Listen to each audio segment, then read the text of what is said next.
ಬದನೆಕಾಯಿ ಹಾಕಿ ಮಸ್ಕಾಯಿ ಸಾಂಬಾರು ಮಾಡಿದ್ರೆ ರುಚಿಯಾಗಿ ಎಂಥವರು ಅಷ್ಟೇ ಮುದ್ದೆನಂತೂ ಫುಲ್ಲು ತಿಂತಾರೆ, ಅಷ್ಟೇ ರುಚಿಯಾಗಿರುತ್ತೆ. ನಿಮ್ಗೇನಾದರೂ ತುಪ್ಪ ಇಷ್ಟಪಡೋರು ಸಾಂಬಾರಿಗೆ ತುಪ್ಪ ಹಾಕ್ಕೊಂಡು ತಿನ್ಬೋದು, ಇಲ್ಲಾಂದರೆ ಸ್ಕಿಪ್ ಮಾಡ್ಕೊಬೋದು. ಅಥವಾ ಮೆಣ್ಸಿಕಾಯಿ ಕ್ಯೂಚ್ಕೊಂಡ್ರಂತೂ ತುಂಬಾ ಟೇಸ್ಟಿಯಾಗಿರುತ್ತೆ. ಒಂದ್ಸಲ ಟ್ರೈ ಮಾಡಿ, ವಿಡಿಯೋನ ಸ್ಕಿಪ್ ಮಾಡ್ತೀರಾ ನೋಡಿ. ಬನ್ನಿ ವಿಡಿಯೋ ಸ್ಟಾರ್ಟ್ ಮಾಡೋಣ. ಮೊದಲಿಗೆ ನಾನಿಲ್ಲಿ ಒಂದು ಅರ್ಧ ಬೌಲಷ್ಟು ತೊಗರಿಬೇಳೆನ ಹಾಕ್ಕೊಂಡು ನೀರು ಹಾಕಿ ಸ್ವಲ್ಪ ತೊಳ್ಕೊಂಬರ್ತೀನಿ. ತೊಗರಿಬೇಳೆನ ತೊಳೆದಾದ್ಮೇಲೆ ಅದಕ್ಕೆ ಕುಕ್ಕರ್ಗೆ ಸ್ವಲ್ಪ ನೀರು ಹಾಕಿ ಇಟ್ಕೊಂಡಿದ್ದೀನಿ. ಅದಾದಮೇಲೆ ಉಂಡೆ ಬದನೆಕಾಯಿನ ಹಾಕ್ಕೊಳ್ತಾ ಇದ್ದೀನಿ. ನಾನಿಲ್ಲಿ 4 ಚಿಕ್ಕ ಉಂಡೆ ಬದನೆಕಾಯಿನ ಹಾಕ್ಕೊಂಡಿದ್ದೀನಿ. ಜೊತೆಗೆ 2 ಟೊಮೊಟೊ ಹಣ್ಣು ಹಾಕ್ಕೊಳ್ತಾ ಇದ್ದೀನಿ. 4 ಹಸಿರು ಮೆಣಸಿನ್ಕಾಯಿ ಹಾಕ್ಕೊಂಡಿದ್ದೀನಿ.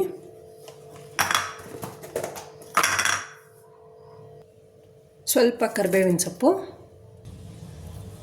ಚಿಕ್ಕದು 1 ಬೆಳ್ಳುಳ್ಳಿ, 1 ಈರುಳ್ಳಿ, ಅರಿಶಿನ ಪುಡಿ ಸ್ವಲ್ಪ ಮಿಕ್ಸ್ ಮಾಡ್ಕೊಳ್ಳೋಣ. ಇವಾಗ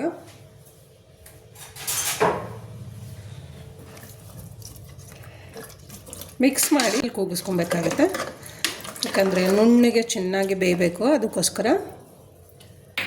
ನೀವು ಒಂದ್ಸಲ ಈ ವಿಧಾನದಲ್ಲಿ ಟ್ರೈ ಮಾಡಿ, ತುಂಬ ಚೆನ್ನಾಗಿ ಬರುತ್ತೆ.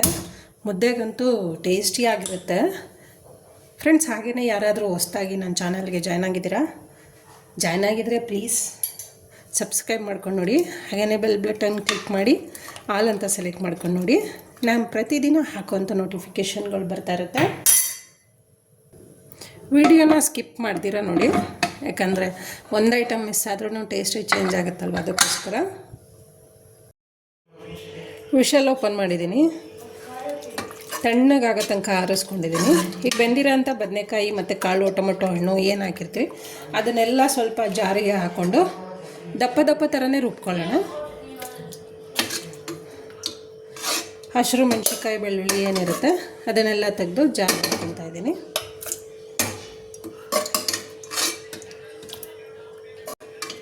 ದಪ್ಪ ಥರನೇ ರುಬ್ಕೊಂಡ್ರೆ ಸಾಕು, ತೀರ ನುಣ್ಣಗೇನು ಬೇಕಾಗಿಲ್ಲ. ಹಾಗೆಯೇ ಫುಲ್ ಏನು ಹಾಕೋಬೇಕು ಅಂತೇನಿಲ್ಲ ರುಬ್ಕೊಳ್ಳೋಕ್ಕೆ. ಬದನೆಕಾಯಿ ಮತ್ತು ಹಸಿರು ಮೆಣಸಿನ್ಕಾಯಿ, ಬೆಳ್ಳುಳ್ಳಿ ಇಷ್ಟು ಏನು ಬರುತ್ತೆ ಅಷ್ಟನ್ನು ಹಾಕ್ಕೊಂಡು ರುಬ್ಕೊಬೋದು. ಲಾಸ್ಟಲ್ಲಿ ಇಷ್ಟು ಬಿಟ್ಟಿದ್ದೀನಿ ನೋಡಿ. ಜಾರಿಗೆ ಇಷ್ಟನ್ನು ಹಾಕ್ಕೊಂಡು ದಪ್ಪ ಥರ ರುಬ್ಕೊಂಬರ್ತೀನಿ ನೋಡಿ. ಇಲ್ಲಿ ಸ್ವಿಚ್ನ ಆನ್ ಮಾಡಿ ಜಸ್ಟ್ ಆಫ್ ಮಾಡಿದ್ದೀನಿ ಅಷ್ಟೇ. ಈಗ ಕುಕ್ಕರಲ್ಲಿ ಇನ್ನೂ ಸ್ವಲ್ಪ ಉಳಿದಿತ್ತಲ್ವ ಸಾಂಬಾರಿನ ರಸ, ಅದನ್ನು ಬೇರೆ ಪಾತ್ರೆಗೆ ಹಾಕ್ಕೊತಾ ಇದ್ದೀನಿ.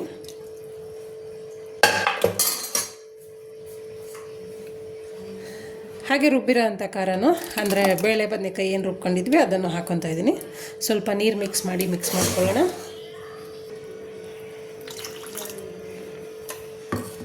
ನಿಮಗೇನಾದರೂ ನೀರು ಇನ್ನೊಂದು ಸ್ವಲ್ಪ ಬೇಕು ಅಂದರೆ ಮಿಕ್ಸ್ ಮಾಡ್ಕೊಳ್ಳಿ. ಇನ್ನೊಂದು ಸ್ವಲ್ಪ ನೀರು ಹಾಕ್ಕೊತಾ ಇದ್ದೀನಿ.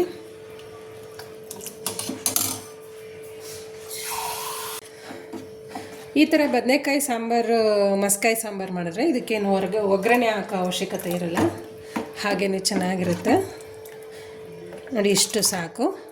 ರುಚಿಗೆ ತಕ್ಕಷ್ಟು ಉಪ್ಪು ಹಾಕ್ಕೊಳ್ಳೋಣ.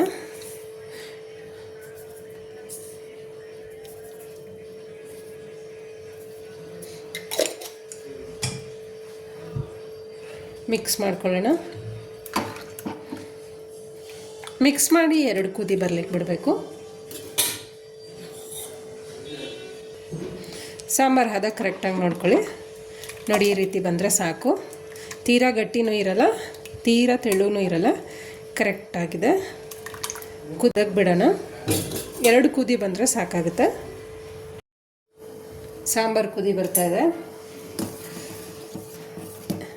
ಈ ಟೈಮಲ್ಲಿ ಒಂದು ಸ್ವಲ್ಪ ಟೇಸ್ಟ್ ನೋಡ್ಬಿಡೋಣ. ಸಪ್ಪೆ ಆದರೆ ಸ್ವಲ್ಪ ಉಪ್ಪು ಹಾಕ್ಕೋಬೇಕಾಗುತ್ತೆ.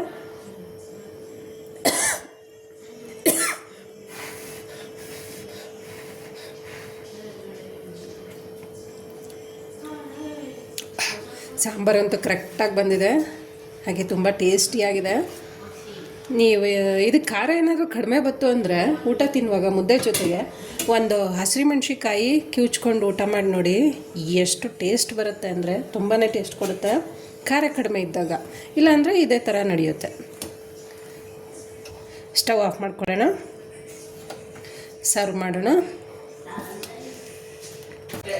ಸಾಂಬಾರು ಏನಾದರೂ ಖಾರ ಇಲ್ಲ ಅಂದರೆ ನೀವು ಒಂದು ಹಸಿರು ಮೆಣ್ಸಿಕಾಯಿ, ಚಿಕ್ಕದು ಒಂದು ಹಸಿರು ಮೆಣ್ಸಿಕಾಯಿ ಕಿವುಚ್ಕೊಂಡ್ರೆ ತುಂಬ ಟೇಸ್ಟಿಯಾಗಿರುತ್ತೆ.